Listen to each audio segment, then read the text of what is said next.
ছেলে মেয়ের বিয়ের বয়স হলে ওরা তো বিয়ে করবে। বড় ভাই,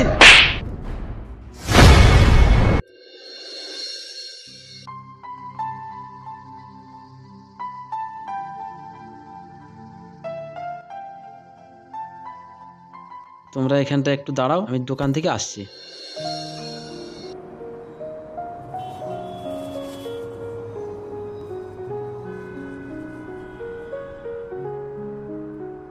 মা মা, আমার একটু বল কিনে দাও না।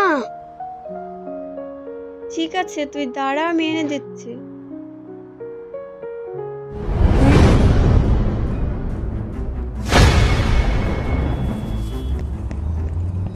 সুরাইয়া,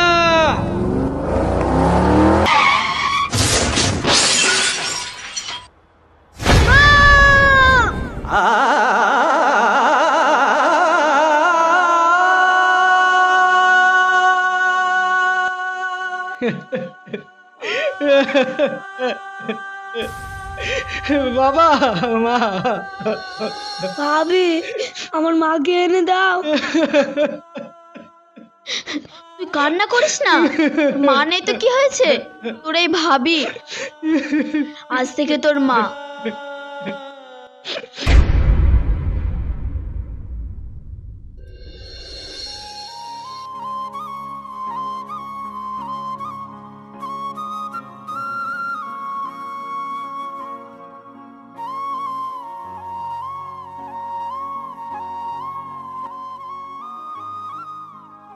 কাজ বন্ধ করো, আগে খেয়ে নাও।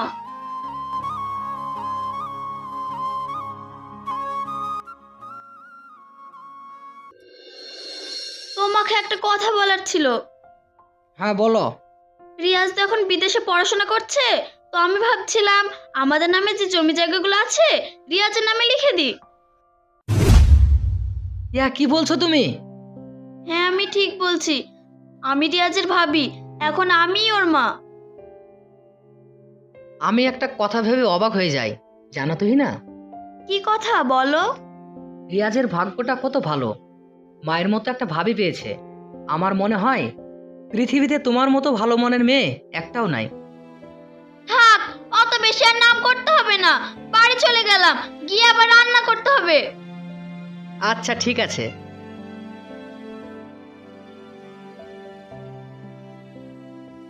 আমার ভাগ্যটা সত্যি খুব ভালো।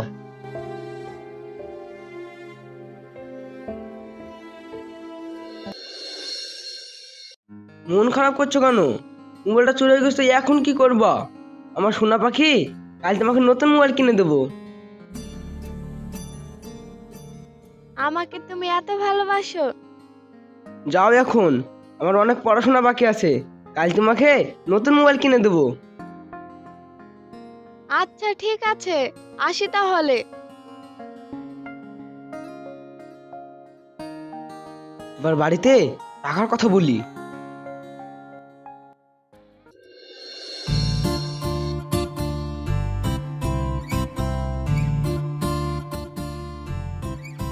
তুই না, রিয়াজ ফোন করেছে। রিয়াজ ফোন করেছে, তাড়াতাড়ি ধরো। হ্যালো ভাই, কালকে পরীক্ষার ফিস জমা দিতে হবে, 25,000 টাকা লাগবে। যা করে হোক ম্যানেজ করে দিতে হবে। আচ্ছা ঠিক আছে, তুই মন খারাপ করিস না, আমি ঠিক টাকার ব্যবস্থা করছি। কি গো, রিয়াজ কি বললো? রিয়াজের কাল স্কুলে 25,000 টাকা লাগবে, কি করে যে ম্যানেজ করি। এতগুলো টাকা এখন কি করে জোগাড় করবে? চিন্তা করো না, দাঁড়াও। এই গহনাটা বিক্রি করে আনুমানিক 30,000 টাকা হবে। যাও, সোনার দোকানে নিয়ে যাও। তুহিনা, তুমি তোমার সবকিছু শেষ করে ফেলবে নাকি? না, আমি এই গহনা নিতে পারবো না। দেখো, রিয়াজ আমার সন্তানের মতন, ওকে ছোটবেলা থেকে মানুষ করেছি, কোনোদিন মায়ের অভাব বুঝতে দিইনি। এখন আমি ওর মা।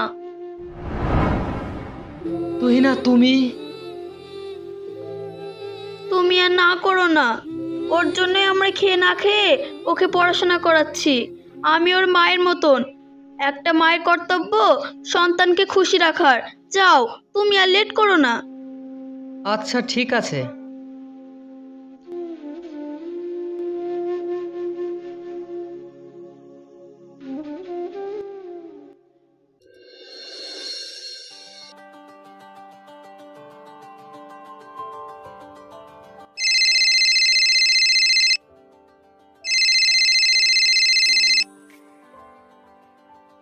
বল মা, কেমন আছিস?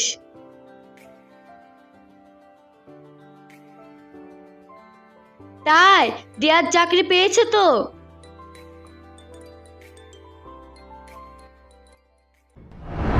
আচ্ছা ঠিক আছে, তোরা রিয়াজদের বাড়িতে প্রবেশ কর, আমিও আসছি।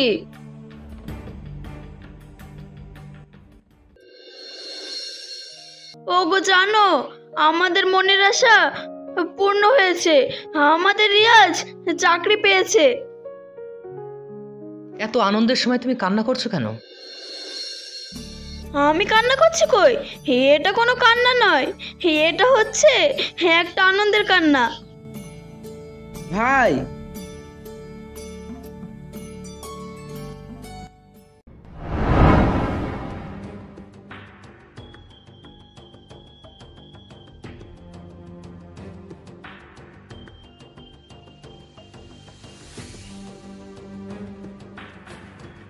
রিয়াজ, এটা কে? ভাই, আমি তোমাদের না জানিয়ে বিয়ে করে ফেলেছি। তাই বলে আমাদের জানাবি না? আমি তোর এই বিয়ে মানে না। ভাবি, ভাইকে বুঝিয়ে বলো আমি মেয়েটা খুব ভালোবাসি।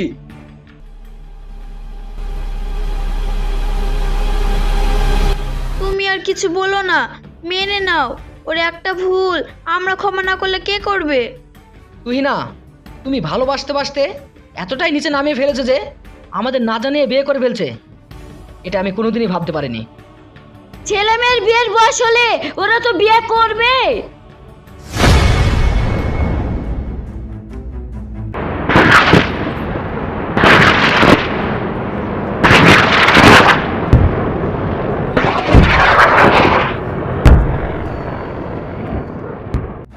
এটা আমার মা। ও, তাহলে আপনি নাটের গুরু?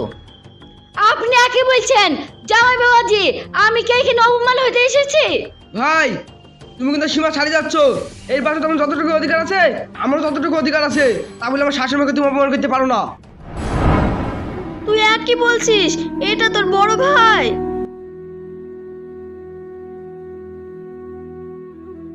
ও ঠিক বলছে, এটা আমাদের প্রাপ্য ছিল, তাই পাচ্ছি।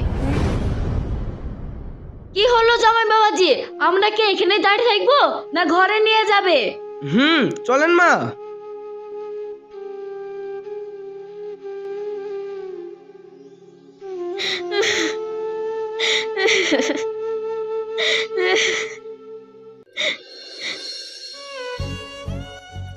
তুই না, দেখলে দেখলে, এটা হচ্ছে আমার আপন ভাই, যাকে তুমি সন্তানের মতো মানুষ বানাতে গিয়ে অমানুষ বানিয়ে ফেলেছো।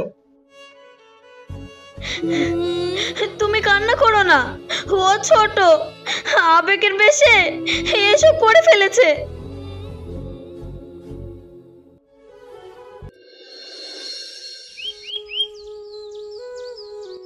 এই বাড়িতে নাকি ভাবি মডেল, বাপের গালে প্রথম দেখছি। মা, তুমি কোনো চিন্তা করো না। আমি এখন নতুন তো, একটু পুরাতন হতে দাও, তারপর ভাজা চালের ভাত খাইয়ে দেব। রিয়াজকে ডাক, আমি একটু বুঝে বলি। এই ভাই ভাবির সাথে থাকলে সংসার শ্মশানে চলে যাবে। কই গো, শুনছো? হ্যাঁ বলো। মা কি বলবে শোনো।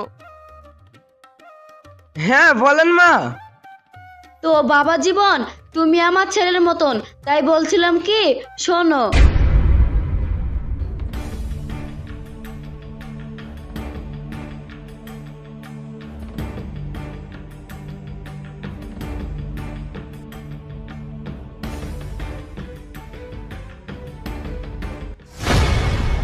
আপনি ঠিকই বলেছেন মা।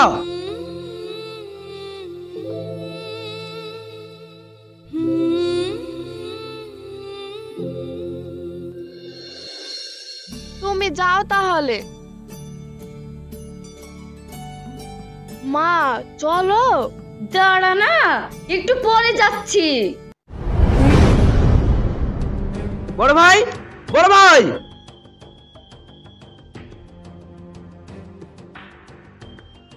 হ্যাঁ বল, কি বলছিস?